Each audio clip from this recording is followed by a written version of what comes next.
Welcome, guys, to How the Frack We Got Here, a show that takes the news and events of the week and try to make sense out of it all. I'm your host, the most Will Buchanan, and on this show, we simply are all about the facts. There are plenty of news stations out there that simply want to do anything short but inform you. Here at How the Frack We Got Here, that's all we believe in. We go up to the left, we go up to the right, we go up to the middle of independence, we go after all sides because there's more than one side of a story to everything. And you need to know it all in order to actually formulate your own opinion. And that's what we try to do here at How the Frack We Got Here. Thanks for listening, and hold on. It's going to be fun. All right, guys. Today's date, August 23rd, 2023, and this is How the Frack We Got Here. I'm your host, the most Will Buchanan on How the Frack We Got Here. We do take the events of the week and try to make sense of it all. Before we get started, guys, let you know that we are a news podcast. We do try to get the best reputable sources from where we pull our news. We do not use sensationalism like Fox News or Newsmax or The Blaze or whatever outright tinfoil hat that some people like to go to. We believe in actually respectable, award-winning journalism sites. That also being said, we do try to watch our language, but words do fly. At the same time, maybe things that might be shown that might be too intense for younger viewers. So viewer discretion is advised. Aside from that, welcome. So, with that being said, I did not have this on my bingo list. And what I mean by that is the bingo list of 2023. Now, it has been a crazy list, but nowhere on here do we have before our next presidential election that we had to watch people do the perp walk that should have been going a long ass time ago. Observe. Tonight, the first of Donald Trump's 18 co-defendants in the sweeping election interference case in Georgia beginning to surrender for processing at Fulton County's infamous Rice Street Jail. Attorney John Eastman, charged with orchestrating the Trump campaign's fake elector scheme, booked and released on a $100,000 bond. Do you still think the election was stolen? Absolutely. Absolutely. Still. No question. No question in my mind. And Scott Hall, a bail bondsman charged with attempting to breach election equipment. Is there something wrong here? There abso-damn-lutely is. The former president posting overnight his intention to turn himself in on Thursday, attacking the case against him as a witch hunt. Mr. Trump's Fulton County appearance also intended to pull the political spotlight away from Wednesday's first Republican debate in Wisconsin, which he has chosen to skip, citing his commanding lead in the polls. The former president's absence dividing his rivals. The frontrunner who has decided not to be there will be out on bail in 4 different jurisdictions. We can no longer pretend that this is normal. We can't pretend that this is acceptable. I have no issue with him skipping the first couple of debates. This is a good opportunity for me to introduce myself to the country. People are starving for a message of hope and optimism as long as it's anchored in conservatism. With 8 candidates participating, Mr. Trump's closest rival, Florida Governor Ron DeSantis, will take center stage and expects to take the majority of the jabs from other candidates. I don't think it's any secret that I'm going to be probably the guy that people are going to come after. I mean, certainly that's been true. And Garrett, as you know, there's been speculation the former president is trying to draw attention away from this debate. That's right, Lester. He has pre-taped an interview with former Fox host Tucker Carlson that should be posted online tomorrow. And has posted he expects to be very busy tomorrow, suggesting he may have other debate distractions in the works. Crazy, isn't it? Because I did not have this on my bingo card of 2023. I did not have it to where, Dorito himself would still make a spectacle of himself because he still believes, and as you can see, his cohorts are currently being walked over because of a certain prosecutor in Georgia, a black woman, mind you, is doing what we all wanted them to do. Have him do the perp walk. And of course, Trump still being protected by his army of lawyers, but he says he will surrender Thursday. Rudy Giuliani and others, as you've already seen, have already went ahead and surrendered themselves, be fingerprinted and bonded out. Now, speaking of those bond details, because again, Trump believes that he is going to be, quote unquote, very liberal in these cases. Now, for anybody that's ever been to court, especially in high profile court cases, you're not allowed to say spit. You're not allowed to say anything about the case, what's going on with the case. You're not allowed until the court case is over. It's called tampering. It's called tampering with the court. Tampering with the court. Same one with the jury. Jurors cannot talk until the case is over. Otherwise, there'd be, there'd be tampering of case, which could actually get a case on mistrial, but can get thrown out. Now, for all of us that know this, Trump doesn't keep his mouth shut for spit. He doesn't. Even more so, if you look at the bond details that I'm about to show, I can guarantee he's going to break at least 2 of these. In Atlanta, attorneys for former President Donald Trump striking a deal with the Fulton County prosecutor to surrender at the county jail Thursday for fingerprinting and his mugshot photo. The agreement calls for Trump to be released on $200,000 bond and with clear-cut conditions. Trump can make no direct or indirect threat towards any potential witnesses, including his 18 alleged co-conspirators. That provision also including posts on social media or reposts of posts made by another individual. Trump's defense lawyers, a judge, and top Fulton County prosecutor Fani Willis signing off on those terms. Last week, Willis handed down an indictment accusing Trump of orchestrating a scheme to reverse his 2020 election loss to Joe Biden. $100,000 bonds were set for Trump attorneys John Eastman and Kenneth Chesborough, who were also due to surrender at the Fulton jail this week. Sources tell ABC News Trump pre-taped an interview with former Fox News host Tucker Carlson to run head-to-head against tomorrow's first 2024 Republican presidential debate in Milwaukee. So as you can see, guys, he has multiple conditions. And I guarantee, like I said, he's going to break 2 of them. Number 1, as you heard, that he cannot make any direct or indirect threat to any of his co-conspirators.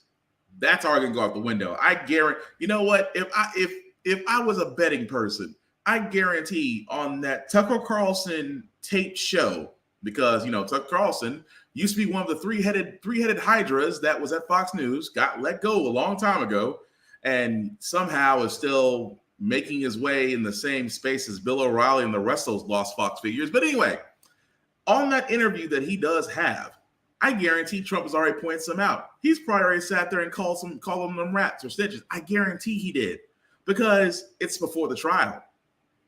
So since the trial hasn't taken place, even though he did sign it, I guarantee there's a few jabs in that interview. And number 2, not making any social media posts. Come on now. It's Dorito. If you don't think that somehow, some way, that he will not literally and figuratively be making some sort of tweet during this trial, I guarantee there's a betting pool in Vegas about that right now. Because Trump wants to sit there. See, this is why I said Trump is every napkin American's wet dream. He is doing exactly what he wants with zero consequence. He is literally every Caucasian American's dream of doing something and not getting repercussions from it. So that's why Trump's allowed to do all this. Trump loves the spotlight. He loves notoriety. He loves being infamous. And even now, during a political debate, which again is happening Thursday because those Republicans are getting together to have that debate, he is sitting there going, no, I don't need to join it. I'm leading the polls. Why do I even need to show up? And from a political standpoint, he's not wrong. But that just goes to show you, and forgive me for my back language I'm about to say, how truly fucked up it is that a lot of people will still sit there and say, yeah, Trump's my president. And will still ride with this. Even more so, like I said before, you now have 8, including Trump, 8 presidential candidates that are all about to basically run in the next year for your vote to be the Republican nomination for president. And think about this. He is outdoing everybody while dodging possible jail time. The man is on 6 cases, 3 of them federal, and he's indicted on every last one of them. If you were Trump's lawyer, you could put your kids through college right now for the billable hours that man is paying. And by the way, who's paying for his defense? Everybody that donates to his campaign. Trump, give it to him. The man has learned to raise a cult and fleece it generously. Even more so as they talk about the debate, it's still about Trump. You just can't make this stuff up.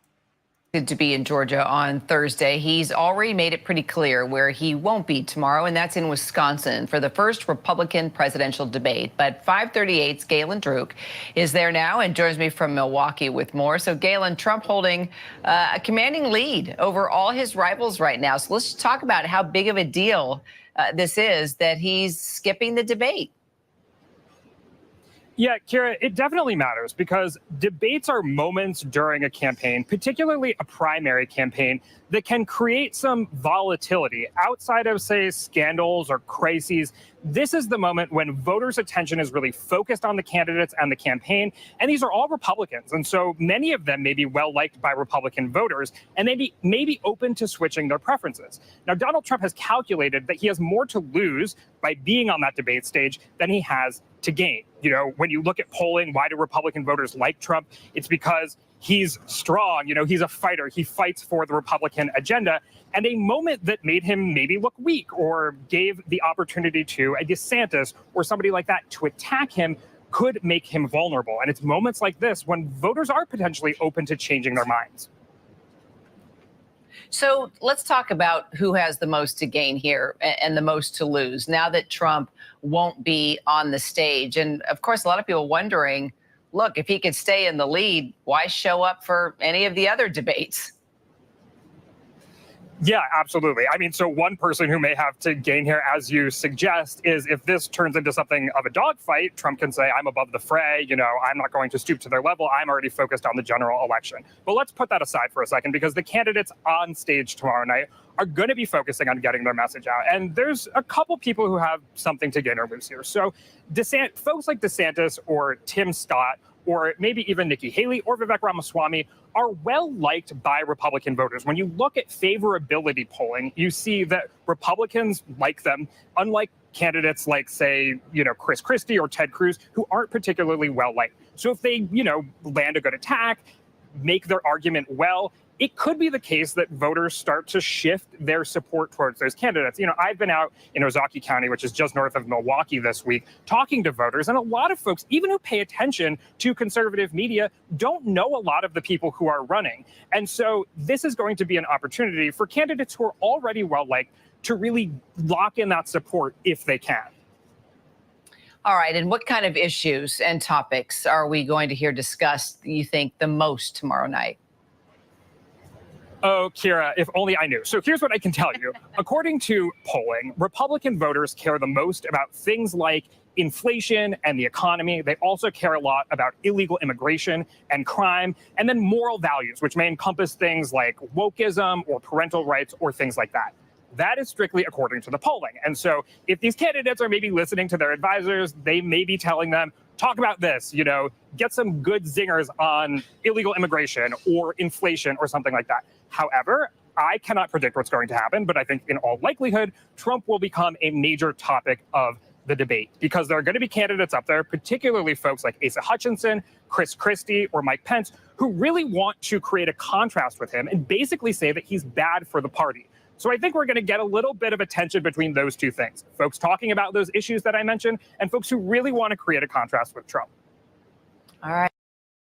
Yeah, but the problem is, and I say this wholeheartedly, all the time, because whenever there's a debate, and I'm being very nice about this, whenever there's a debate, it's never what it should be.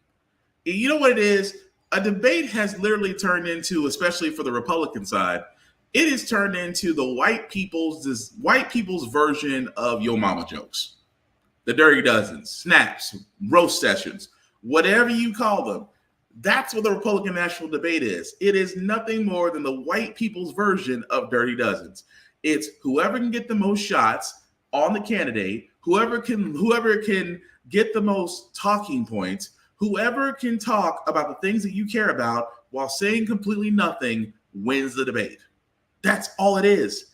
And I hate that. I hate that for the simple fact of the matter is that nothing gets done from it.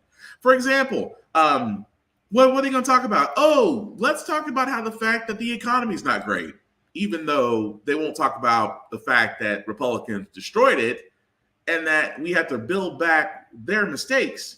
Oh, well, let's talk about education. Oh, you mean after they went after every educator, after they basically sat there and said, they basically ran teachers off. They sat there and decided to control what books and things that your kids can read, particularly people of color and LGBTQ plus authors. Oh, let's talk about the fact of wokeism, because how dare minorities get ahead of white people? They're going to talk about that. Because you know why? Because when it comes down to it, mostly every conservative, that's all they want to hear. They don't want to hear about how Republicans can solve problems. They want to hear why Republicans believe in a smaller government. They don't want to hear that, they really want states to have more control than federal, unless it's something they want to push over people. Then they want to go federal. See what I'm getting at here? Every Republican presidential debate has always followed that same format. It's always been who can roast the most, who can look the most charismatic, and at the end of the day, who sounds the smartest. Which, forgive me for saying this, a Republican National Convention is like being the smartest person in the slow class. It is. Don't believe me? Let's just look at the field for 1 second. For 1 second, look at the field. I mean, this right now is your primary poll, okay? Your primary poll that was taken of who conservatives would love to see as president. Look at these numbers. Trump, 52.5%. Mike Pence, 4.7%. Tim Scott, 3.4%. Ron DeSantis, 15.2%. Nikki Haley, that's not her real name, 3.5%. Asa Hutchinson, not even a full 1%, 0.7%. Rashami, 9.3%. Christie, 3.5%. Burgum, 0.4%. Trump by himself is the equivalent of everyone else on the poll. That alone, if you literally added everybody else's percentages up, Trump would still beat them by double digits.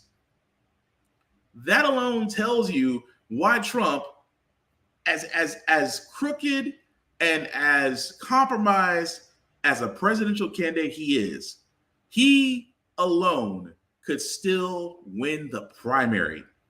Because again, they don't treat the primary as they should. Now, if it was me and I'm the moderator, I would be asking questions that make the candidates uncomfortable, because they should be uncomfortable. You want real answers because these people are wanting your votes. But on the Republican side, they don't care. This is the part where I'm getting at.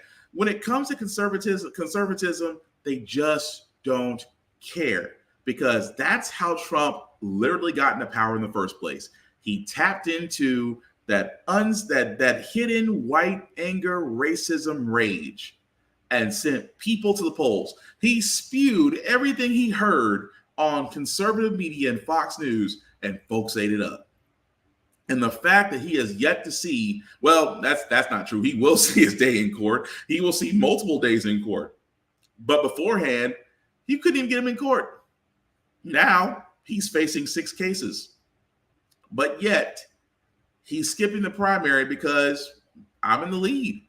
Which again, if I'm a strategist, I can't fault him for in that case.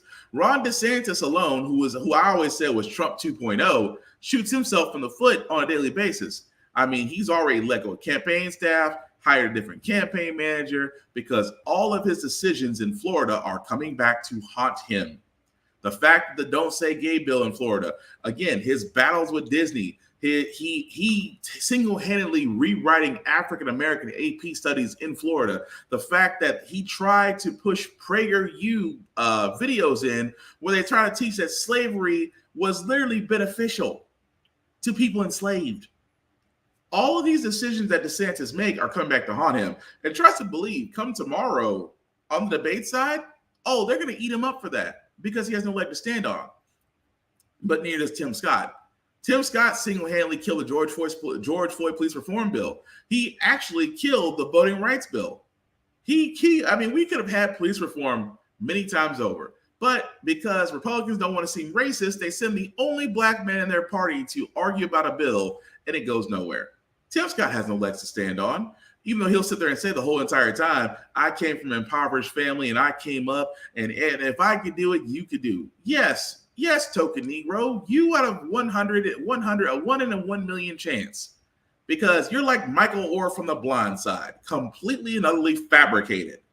At the same time, Nikki Haley, who has no leg to stand on either. Aisha Hutchinson, again, no leg to stand on. Rashami, no leg to stand on. Mike Pence was vice president and was I used to say Kamala Harris was the most ineffective vice president. No, it's Pence. Because Pence won't sit there and say, oh, well, Trump wanted me to overturn the election and I refuse to do it. And I refuse to bend to his will. Was the one time when you weren't in office that you would do something right. And I can keep going down the list anyway. With DeSantis, Governor Chris Christie, who again was spotting nothing about Obama that was good as a president. But once Hurricane Sandy came through and President Obama came along, Chris Christie was helpful. Chris Christie was, oh, thank you, President Obama, for coming. I appreciate it. That tune changed real quick when you needed government funds. So what am I getting at here?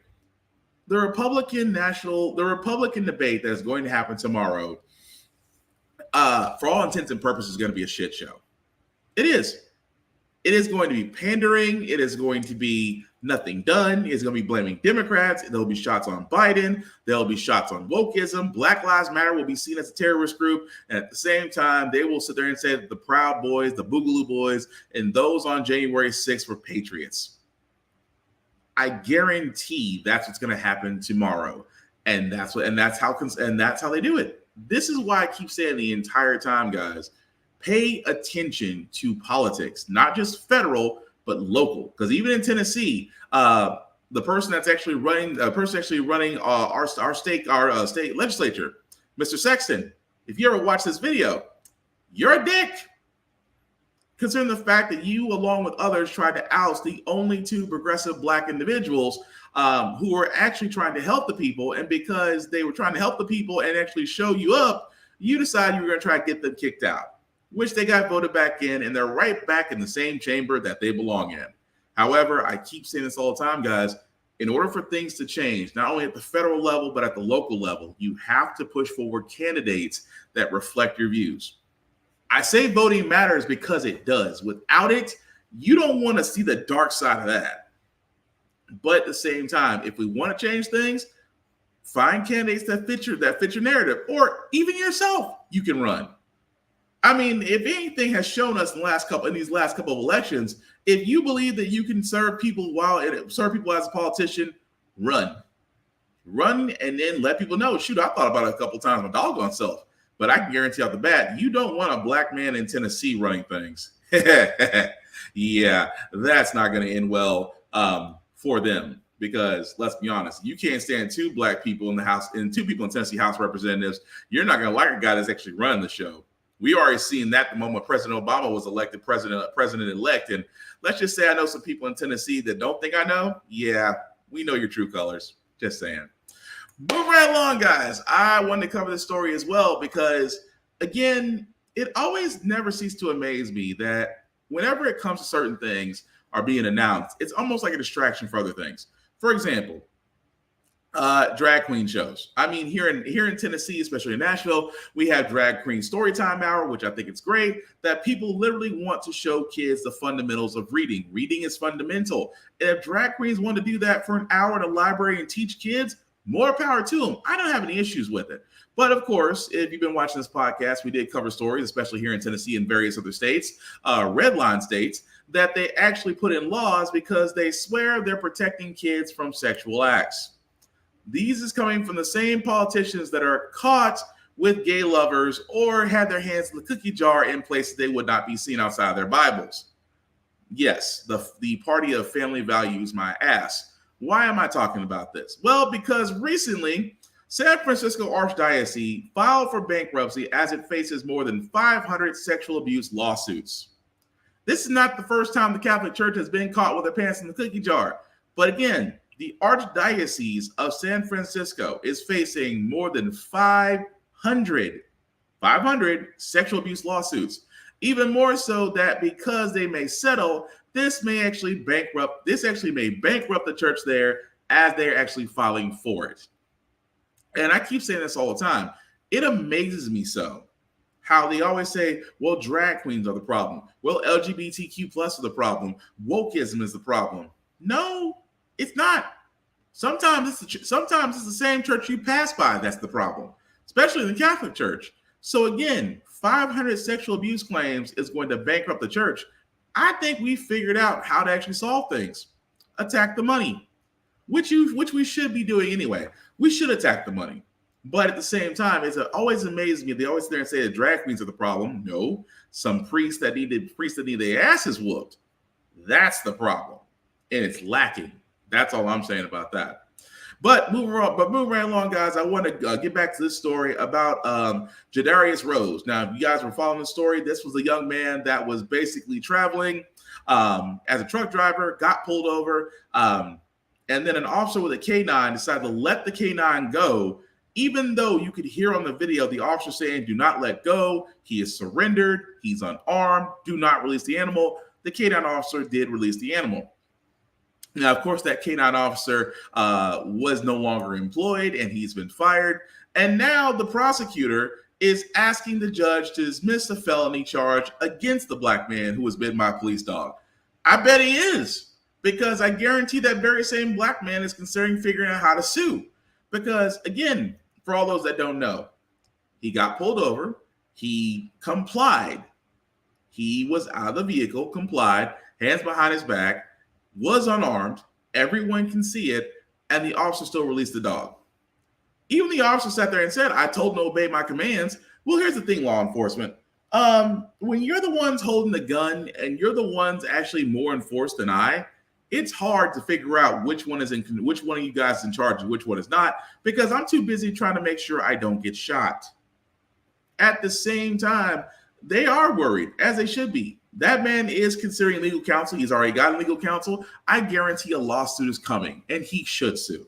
Because going back to attacking the money, when you attack the money, folks, and I mean this wholeheartedly, when you attack the money, things change. And I keep saying this about law enforcement, and I'm not the only person that said it, but I'm very sure down the line other people say this as well. If you want to change how law enforcement is done with minorities in this country, it's very simple. Take that police pension, and anytime there is a payout to the victims that was harmed by law enforcement, take out of that pension. I guarantee overnight those will drop. Because when it comes down to it, that's why insurance companies in Florida are pulling out. Insurance companies in Florida are pulling out because Florida is pretty much a hazard state. I mean, hurricanes, thunderstorms, tornadoes, you have everything short of Mother Nature just not liking Florida as a state. Insurance companies are tired of paying out. So what are they doing? They're no longer insuring the state of Florida. What just happened? You attack the money. Even though it was inadvertently attacked, it was still enough to make insurance companies pull out of Florida. So how do we make that relative with law enforcement? Anytime that law enforcement is found at fault, whether it's loss of life, attempted loss of life, or just flat out injury of a human being, and the police are found out at fault, take money from that pension. I guarantee it. I guarantee charges and things of that nature will drop, because the last thing you want to take from anybody is the same money they're depending on post-retirement. And that pension fund can get depleted. Don't believe me? Look at the Archdiocese of San Francisco I got through talking about. They're filing bankruptcy because of all the multiple sexual abuse charges. Imagine if 500 cases against law enforcement got put out there and that pension was the only way they could pay it. Again, it would change overnight. But speaking of things that are changing overnight, guys, you know, as a person that loves vehicles, I love cars and whatnot, but the American dream of owning cars and owning homes is getting a little ridiculous. Even more so, even in 2023, even with inflation, even with banks tightening the reins on lending money out, even with everything going else, I still have to ask this one question. Why is the price of cars still freaking high?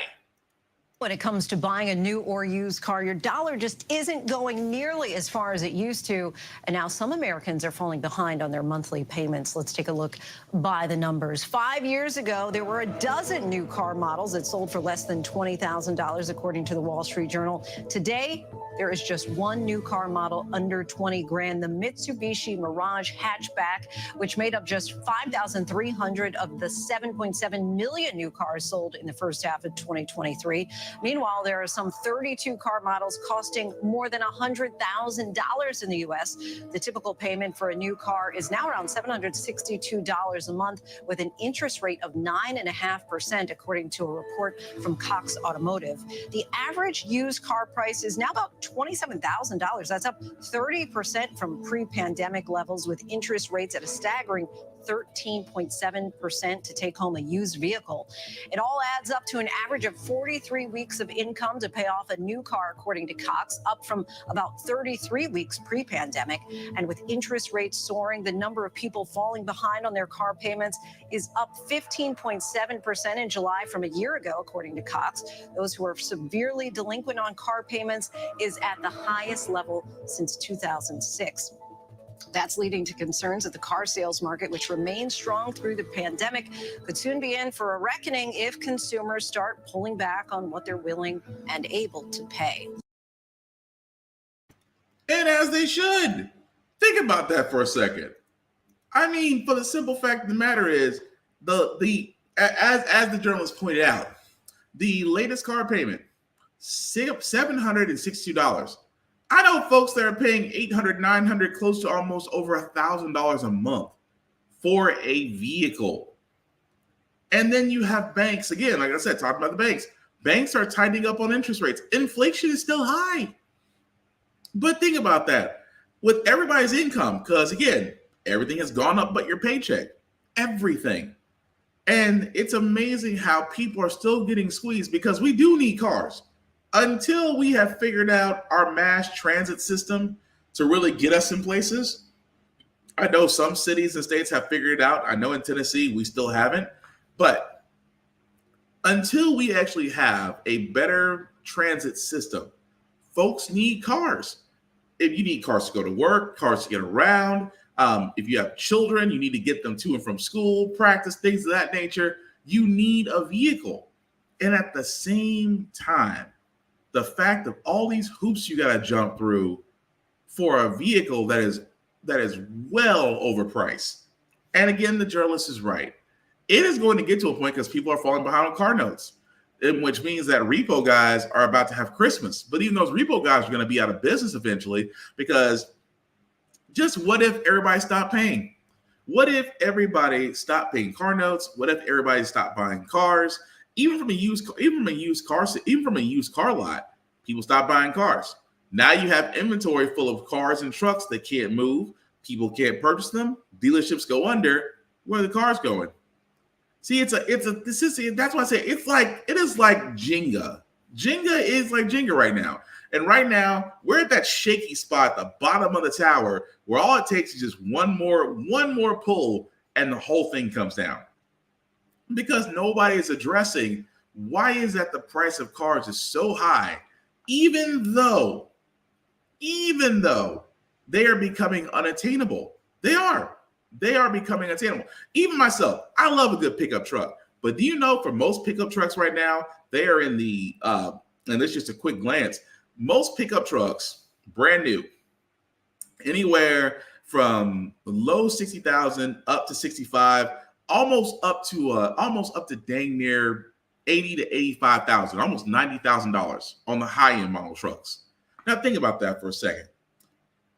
$60,000 and up for a truck. SUVs even higher. I would almost damn near say 100,000, depending. Not just Cadillacs and high end models. I'm talking about the fact that the prices are so freaking high, they're unattainable. And why? Because again, if you're not getting a lending, if you're not getting approved through a credit union, unless you are just constantly saving money, and even if you are, it's still ridiculous to pay that much for a vehicle. That's why nobody's buying. Nobody is going to really be spending. Nobody is going to be spending that much, that type of money. 60,000, that's house money. I mean, really, that's really almost house and then some money. Let me not say that. That's almost that's beyond a down payment for a house. It really is. But the thing of it is, nobody needs to be paying that without reason, because they'll sit there and cite inflation. Let's call it what it is. It's making sure that you're keeping profit. That's what it is. Profit and greed. It's really more greed than profit, because the simple fact of the matter is they could lower prices and still make a profit. But that greed, man, that greed with these companies and how they do things, they keep on thinking, oh, it's a phase. Oh, it'll change. Oh, it'll turn. No, it won't. How is it that you see companies out there that have that are turnover employees, that are closing down areas, because guess what? They banked on the fact that everything would turn around, and it didn't. The car in the auto industry is not too far behind. It is going to have a falling out moment at this rate. And again, also so with homeownership too, because you know what? The American dream to own a home just got a little bit difficult. And by difficult, I mean damn near impossible.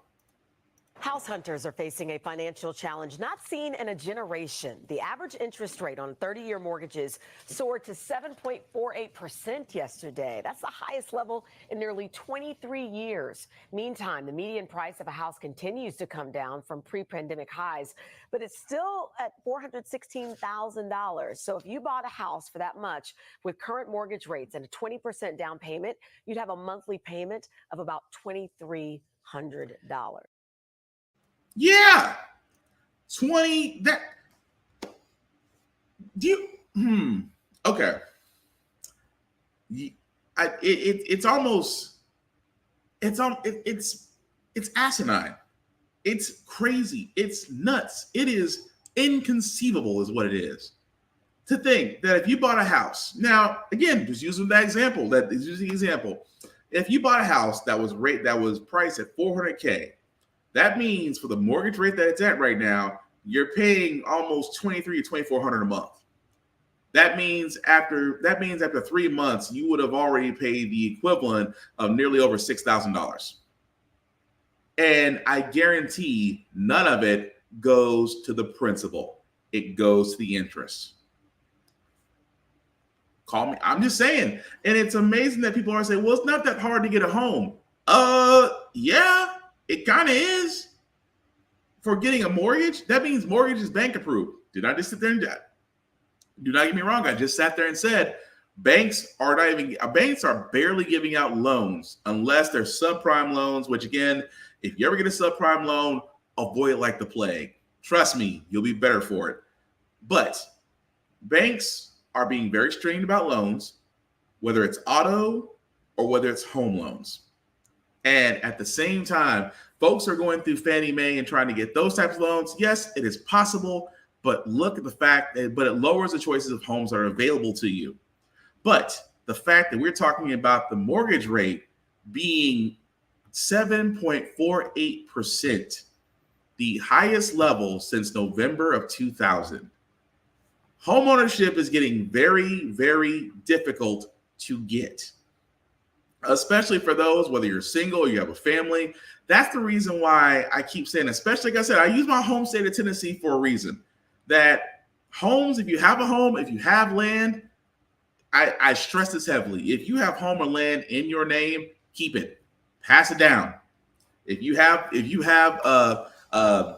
grandchildren or kids in your family, pass that mess down. Because again, land developers are buying up these homes with all these acres. They are bulldozing the home and putting up apartments because they figured out, and I hate to say this, they figured out, and this is the excuse that they use. People want to rent homes. That, and forgive my language, is some bullshit.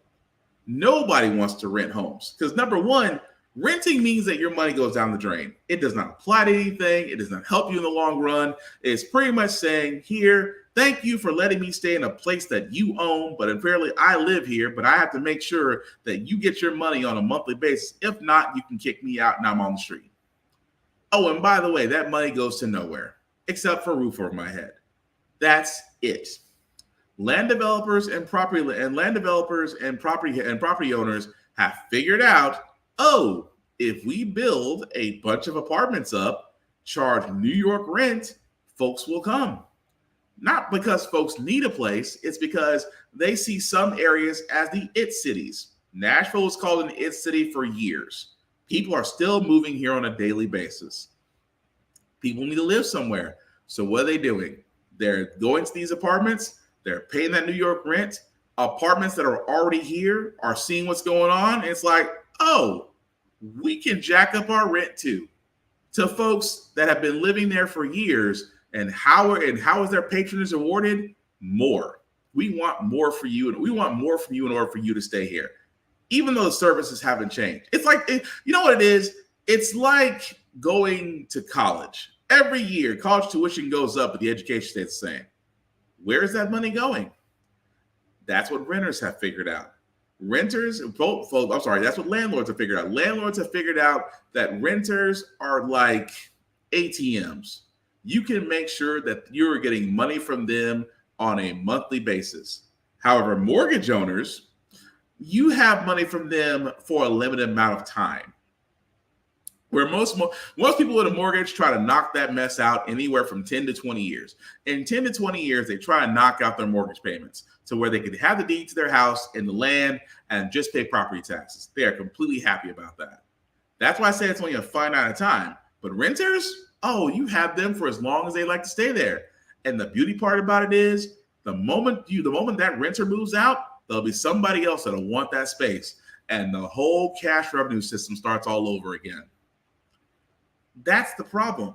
That instead of we actually wanting more home ownership, the fact that those that have the means and motive and they have the means and the funds and the options are turning a lot of us homeowners into renters. And it doesn't help that the mortgage rate is so high that you'll probably be paying it used to be a quarter of your income was supposed to go to where you live. Now it's more than half. Probably wouldn't be surprised if actually a whole paycheck. Probably wouldn't be surprised if it takes two people both working full-time jobs plus overtime just to make the payments. That alone does not scream there's an issue. But again, it might be like the auto industry. It might be that maybe everybody just needs to stop paying and let's just see what happens. Will the system crash? Yeah. I mean, at this point, the market bubble is going to crash just because the Airbnb market is going under. Why? Again, nobody wants to pay those prices. But we'll follow that as it goes along. But the American dream of owning a car and owning a home, as I said before, feel free to disagree with me, just seems on the impossible side right now. That is all I'm saying. But out of all this bad news, we do have some happy news to report. You guys did know that we did talk about the UPS strike that was supposed to happen at the end of July was avoided because they did have a conditional agreement. Well, it seems like that conditional agreement did actually get ratified, as they did actually agree on a new deal. UPS workers will be getting those air-conditioned trucks, as they should be getting, because if you haven't noticed, right now the U.S. is basically just one big old hot plate. It's not just Texas anymore. But UPS drivers will be getting air-conditioned trucks. Will be getting bumps in pay. Part-timers will be getting more increase in tuition. And I keep saying this all the time, that we are going to be seeing a whole lot of strikes happen, simply put, because those who work are not getting what they need. I've said it once, I'll say it again. This is the reason why strikes are necessary. Strikes and unions. If you have a union near you, if you have a union in your profession, I should say. If you have a union in your profession, I highly recommend you join it. If there's not one, talk about creating one for your profession. You never want to negotiate with your company by yourself. You never want to do that because they will not see you as an entity. They see you as one person, and as one person they can ignore. That's what they will do. But as a union, it's a little different because you have strength in numbers. I mean, for example, look what's going on in Los Angeles right now. The service industry, where all the hotel workers are now on strike. Those that work for the city of Los Angeles, for some of them, are on strike. And you know what I've noticed in every one of these strikes? It's always the same thing. Pay us. And I keep saying this all the time. Even with minimum wage, which minimum wage at this point in time, in 2023, Minimum wage should actually be closer to $25 an hour. Should be. Because minimum wage, by definition, for a lot of people that don't know, I'll gladly say it again, minimum wage is by definition the minimum that you can earn and still be able to sustain yourself with living, with food, and utilities. That is the definition of minimum wage. And even now, in 2023, minimum wage is $7.29. That is so below poverty, it's subterranean. And again, for all these strikes we've seen, whether it's teachers, whether it's nurses, whether it's FedEx or UPS drivers, the simple fact of the matter, guys, is they all ask the same thing. We want to be paid more, as people should be. Because the way that, and again, when you pay people more, the economy does better. Historically, economically, we have seen what happens when you give workers more money. They do buy. They have to buy. They have to pay. They have to pay bills. They have to pay utilities. They have to buy groceries. They have to buy clothing. They have to buy shoes. They consume. That said money that they earn goes right back into the U.S. economy system, and therefore produces a positive rate. But what happens when people are getting paid more? They cut back. They stop going out to eat as much, stop going to the movies, maybe cut a subscription here or two, maybe cut a service they're not using, cut a luxury. Either way, when they don't get paid, people contract to save money. When people do get paid, they spend. The economy does better. What a lot of people don't understand is we are literally, our economic system runs like a casino. It does. When you have patrons in there that have money that are willing to spend at a casino, they will spend the money thinking that they can earn big money. Ask any casino in Vegas, Atlantic City, or even I think across the pond from us in Arkansas. I think there's a Haraz casino or something over there. I know if Tennessee had a casino, we would clean up. I'm just going to be honest about that. But because of the states surrounding us that have casinos, they've lobbied to make sure Tennessee never has one, which I thought was asinine. But anyway, what I'm saying is, the U.S. capitalist system is a casino.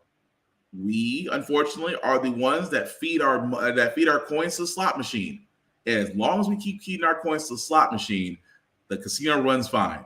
When people stop coming to said casino, the casino breaks down. The casino is the American economy. And until we start paying people more, we're going to see more of this and so-called inflation. We're going to see inflation, but inflation only reduces when people are spending, but it rises because it tries to entice spending, which I think is the most asinine way of trying to get people to spend money by raising things and limiting supplies. It is stupid. I completely know, but we'll see how that goes along. But to switch gears for a second, guys, here's the thing that I've always found interesting, that, in school, that students should have rights. And what I mean by that is, like, for example, if you're accused of something, you're at the mercy of whoever is the educator, right? They say you did it, even though there might be evidence that you didn't do it, it's their word against yours, right?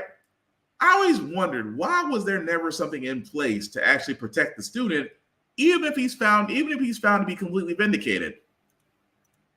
News investigation into school punishments. In some states, students who believe they've been unfairly suspended or expelled may not always get an opportunity to adequately defend themselves. Our Priscilla Thompson reports. Here's the start of the situation. This is from the superintendent. What were some of your goals? Playing my senior year, having my dad and mom walk me out for senior game day, taking my mom to prom. Dreams that were shattered last November when Corey Jones of Tuscaloosa, Alabama, was accused of bringing marijuana to campus after police say they found weed in a car he and 4 friends rode in. What has this process been like? Hell. CJ, who received special services in school for a learning disability, says he was called into the office and read his Miranda rights, which he told police he didn't understand. People are asking me, like, who is it? Who is it? Well, they saying it's yours. And I'm like, I don't know. I don't know who it is. Police investigated and charged someone else, not CJ, who had no prior disciplinary issues, his attorney says. But CJ says he spent nearly 2 months in in-school suspension before getting a disciplinary hearing, where his dad says CJ was given little chance to defend himself. Were you all allowed to see the evidence against CJ? No, ma'am. Were you all allowed to challenge the statements made by his accusers? No, ma'am. Tuscaloosa City Schools then ordered CJ attend alternative school for 45 days. I mainly was mad. I cried in front of all of them because I was hurt. An NBC News investigation found students' ability to defend against what can be life-altering punishments largely depends on where they live. Several states, including Nevada, Virginia, and Alabama, don't specify students' rights in state law, but rather give broad authority to school districts. Do you feel like you all got any due process? No, ma'am. Due process does not exist in the school system here in Alabama. CJ's parents hired an attorney, but district policy prohibited her from being inside the meeting where they tried to appeal his punishment. Charles Bell has spent more than a decade studying punishment in schools. We're literally pushing children out of school. More than 2.6 million students were expelled or suspended for the most recent year federal data is available. Black students were suspended at a rate more than double the national average, though experts say Black kids don't misbehave more often. You have to leave, you're guilty, and we don't want to hear from you anymore. That's the thinking that we've created with allowing broad discretion and zero tolerance policies. Tuscaloosa City Schools declined NBC's request for an on-camera interview, but say their policies exceed due process requirements and that when students violate the code of conduct, they are given notice of the alleged violation, an explanation of the evidence supporting the violation, and an opportunity to respond. No one had the time to listen to them. You accept what we give you, that's it. You got the diploma. CJ's parents refused to send him to alternative school. I can see what I accomplished. Instead, he finished his senior year online. Thinking about the little kids that look like me. I got to fight like hell. I'm not going to stop. As CJ moves forward, his family continues to fight against what they see as a broken system. Priscilla Thompson, NBC. Crazy, isn't it? That it's one thing that you can't defend yourself, but when school systems have just a little bit too much power, where in his case, they tried to come at him saying, oh, well, they said the weed was yours. No. And then you find out that it wasn't him. So no apology, no public apology, nothing of that nature. But at the same time, you just said, okay, well, you must have been a part of it. So now you have to go to alternative school. I don't blame his parents for fighting it, as they should, because it's a number one, it's an accusal. Number two, there's no vindication and there's no apology. If I was the parents, yes, go after them. But isn't that kind of messed up that schools have that much power to where the parents, that's the thing that kills me. You can't show the parents the evidence that you have against their child that makes you vindicated. That right there is where it doesn't make any sense. With my children, if someone tried to do that with my kids and tries to say, oh, we can't show you. Yeah, you will. Yeah, you will. Or I'm pulling my child out because you are accusing them of something that obviously they didn't do. You find out later they didn't do it, but you still want you still want to punish them. And I just think that's crazy.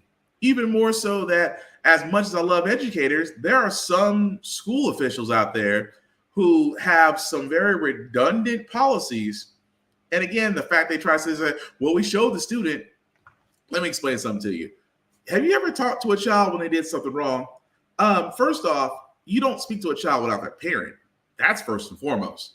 Because what is a child going to do? A child may be able to think, but they do not have the proper experience to make adult decisions, not a child.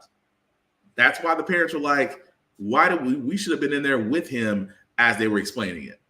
Now, I'm not saying that happens for all school systems, but at the same time that it happens in one is effing scary.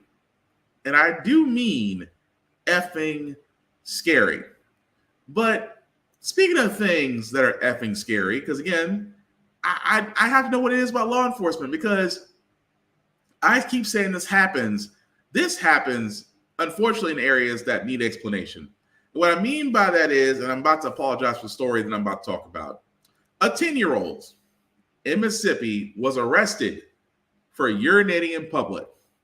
Now, again, this is actually an ongoing story where a Mississippi police officer jailed a 10-year-old child who urinated in the parking lot because his mother was trying to get him to a restroom facility, couldn't find one, so decided that, okay, she tried to put the child to where he can go and be done about it, but a police officer saw what was going on, arrested the 10-year-old boy and put him back in his car. Now, they're trying to say, of course, at the beginning of this, that the officer who did arrest the child is no longer employed. It's amazing that whenever the police officers get involved, that they refuse to name exactly what's going on. But think about this for a second. A 10-year-old. Who's ever had kids? Look, I've always said it best. When kids got to go, they got to go. And again, the mother was simply at a lawyer's office and the boy had to go. Okay? No bathrooms in sight. Nobody's around. Let me just go ahead and go. But it drives me crazy that an officer sees this, and instead of asking the boy what's wrong, where's your parents, why are you out here urinating, he immediately goes to arresting. And again, this doesn't make any sense. And they try to actually say they actually try to cite the child's mother. They try to issue a citation for a child in need of services. Are you effing kidding? That's the thing that kills me. So they try to cite the mother saying, oh, well, since your 10-year-old child was urinating outside behind your car, that this might need a welfare check. This is why I say for law enforcement, there are some things that don't make any sense. They don't. Because this was an officer that abused his power, arrested a 10-year-old. He ought to be fired and blacklisted. See, what they didn't say was he was blacklisted. And I keep on saying this all the time. The one thing I wish they would do in law enforcement that would make people of color feel better, introduce a national registry when officers do dumb stuff like this, they're blacklisted, which means that if they try to actually, because again, for all those who don't know, if you are fired from one law enforcement agency, as long as it's not murder or theft or anything of that nature, they can simply go to another state and they can go to another state and get hired as a law enforcement officer. That's just being honest. As long as it wasn't heinous crimes or it wasn't murder, things of that nature, if they were just let go or fired, they can go somewhere else and still be a law enforcement officer, which I guarantee what will happen with Mr. Mississippi. He will probably go to another state, probably somewhere where it more benefits him more than anything else, and he'll become a police officer there with no issue. And that's the part that is troublesome. And again, that tells me off the bat that things need to change. Even more so in this other story that I got about the FedEx driver who was literally getting shot. And again, tell me if this sounds familiar. A FedEx driver was followed by two white men in a truck and was being shot at. Sounds a little too close to home, doesn't it? What if I sat there and told you that same trial, which should have been a slam dunk to get these two white men convicted, was declared a mistrial? I can't make this stuff up. This actually happened. Mississippi, a shocking turn tonight in the attempted murder trial of two white men accused of chasing and shooting at a black FedEx driver. The judge declaring a mistrial. Jesse Kirsch has details. Tonight, outrage in Mississippi. A judge declaring a mistrial in the case of two white men accused of trying to murder DeMontario Gibson, a black FedEx driver who had just made a delivery. And with great reluctance, the court has no choice in this matter but to grant the motion for a mistrial. Gibson's mother escorted from court today after Judge David Strong's ruling, a day after a police officer admitted to withholding evidence. Brookhaven Police Detective Vincent Fernando saying under oath that authorities had taken a videotaped statement from Gibson, but did not share it with either the defense or prosecution, as was required. the failure to turn over matters in discovery is just something that can't be ignored. In 17 years, I don't think I've ever seen it happen, but it happened here. A mistrial is a major hiccup for the prosecution, but all in all, a second trial really saps the resources of the defense more than the state. Brookhaven police have not responded to NBC News' request for comment. Gibson says in January 2022, he made a delivery in his FedEx uniform and was driving a Hertz van with the rental company's markings when Gregory Case and his son Brandon allegedly chased and shot at him. Gregory Case's attorney says his client only planned to ask the driver what was happening outside his mother-in-law's home, but the driver did not stop. Gibson believes he was chased because he's black. In a statement tonight, Gibson's attorney calling the mistrial a delay in justice, calling on the Department of Justice to investigate the Brookhaven Police Department. Jesse Kirsch. Like I said, you can't make this up. Imagine, again, that it is clear cut and dry. Really is clear cut and dry that some white people do feel like they're empowered to stop black people and ask them like they're police. And in this case, they decide to shoot. So let me get this straight. Not only do you have the fact that this man did admit that he did shoot this black man, not only did they admit the fact that they did chase, that they actually followed this black man, that they tried to stop him, that they tried to do law enforcement actions and they're not law enforcement, but the fact that the police withheld evidence. Let me get this straight. Law enforcement withheld evidence in a trial. Why isn't, number one, the detective or officer, his commanding officer, and the chief of police all at this time? It's a big ass chain of command. Why aren't those three people right now being arrested? Why are they still allowed to be on the force? Why are they still allowed to run cases? Why are they still allowed to be law enforcement officers? Because I'm gonna tell you something. It's a little difficult for me to remain in the same city where two people shot at me and are now out and free and not think that they'll probably take another shot at me. Now, I can't imagine what that black man's going through. I can't. I can imagine his fear. I can imagine that he might be not by himself. Better to be within numbers, and better not be carrying, and better not be empty-handed, if you get my point. But the idea of it all is, where's the justice in that? That somebody, I mean, it's crazy enough that someone can sit there and pull that mess off, and at the same time get away with it because the police failed to do their job. Remember what I said about law enforcement being held accountable? If I was that former FedEx driver, because the former FedEx did actually fire him, which is another crazy part of it. But if I was his lawyer, I'd be suing the police department because they failed because of their incompetence. That two killers got to go free. So yes, I would be suing the pants off him, and he still might. This is still a fresh story. But think about that for a second. That police withholding evidence is the same reason why two white men are able to go free after they just attempted to shoot somebody. And yet they wonder why concealed carry has increased, why firearms are still needed, why the Second Amendment is still needed. Because you know why? Because these days, it's better to be caught with one than without one. And it's getting a little bit harder not to try to argue against that. But we'll follow that story as it comes along. The last story I got, guys, is climate change. Because if you've been in the South or really been anywhere except the North these days, Mother Nature has decided to turn on the air fryer and then walk off. Record heat and pounding rain down south, mudslides out west, wildfires coast to coast.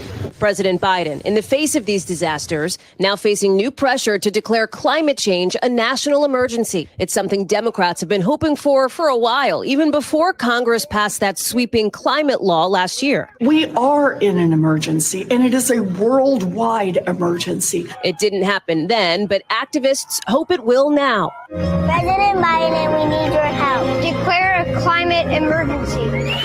So what would that even do? Declaring an emergency can unlock special powers for a president in a crisis without needing approval from Congress, thanks to a law passed nearly 50 years ago. Since then, every president has declared at least one emergency during their time in office. Former President Trump, for example, signing one in the pandemic. Former President George W. Bush declaring one after 9/11. Now, 57% of voters support the naming of a new national emergency on climate if Congress doesn't do more, according to recent polling. If President Biden were to do that, it could mean new incentives, for example, to cut greenhouse gas emissions, speed up EV production, and build more renewable energy centers. Are you prepared to declare a national emergency with respect to climate change? I've already done that. We're moving. It is the existential threat to humanity. So you've already declared that national emergency? Practically speaking, yes. Yeah. But practically speaking is different from actually declaring it. And if he did, Republicans would probably sue, meaning the whole thing could land at the steps of the Supreme Court, a legal challenge and an environmental one. It's not just the legal potential hurdles here. You already have the president facing the beginnings of political pushback from at least one member of his own party, Senator Joe Manchin, a Democrat, of course, moderate Democrat, who just recently is promising to launch, in his words, a fight against what he describes as the Biden administration's radical climate agenda. Lisa Census is a busy law. Sorry about that. So, climate change. I think we can all agree that climate change is real. For the simple fact of the matter, guys, especially here in Tennessee, we're in 90-degree weather well into next week. 90 degrees. Actually, I think it's supposed to be 100 degrees come tomorrow. So we pretty much have been under the sun. California has experienced its first hurricane, mudslides. Dodger Stadium is a pool right now. And everywhere else, there has been massive heat, drought, rains that normally wouldn't happen this point in the year. Climate change is real. Will Biden actually declare a climate emergency? That remains to be determined. Just because, as Haley Staten pointed out, that if he did, it would unlock special powers, which again, he could, because the National Emergency Act, that he could indicate some things to be done. Cutting greenhouse gas emissions, which every country has pledged to do, because again, we have to get off the dinosaur juice. We have to. I mean, electric vehicles is going to be the standard going forward. I understand that people are going to say, well, the lithium batteries keep catching fire and I won't be able to take my four-wheeler out and go mudding. Yeah. America. I'm paraphrasing, by the way. But the point I'm getting at is just that, yes, climate change needs to be addressed. 98% of the scientific community has agreed that climate change is real. Some people being denied. The earth is cooling. No, it's not. The earth is having a hell of a hot flash, and we are just now, and people are now just realizing that, just being out in the world. The problem is, folks will not, you got folks out there who, again, of the big oil and fossil fuels community, good old Joe Manchin, good old moderate Democrat, but really Republican in disguise, Joe Manchin. He's from West Virginia. West Virginia is a coal mining state. Even though coal is becoming a dead industry, right along with fracking, those in that state believe that, well, if we cut down on coal, how are we going to power things? Well, other countries have figured it out. Europe, the European Union has figured it out. China has figured it out. Norway, Finland, Sweden, Australia, New Zealand. I can keep going about countries out there who were used to be considered third world countries are now more advanced because they figured out how to do power grids using wind, solar, water turbines, things of that nature. America, the simple fact of the matter, could push themselves forward, but that also means we have to get off the dinosaur juice. Because again, with fossil fuels, America is still the number one exporter of oil. I'm sorry, that's wrong. America is still number one. I'm wrong. I'm not wrong. America is still the number one exporter of oil. Russia is number 3. Saudi Arabia is number 2. The point I'm getting at is, guys, is just that eventually President Biden is going to have to say, yes, we have a climate crisis, an emergency, and declare it.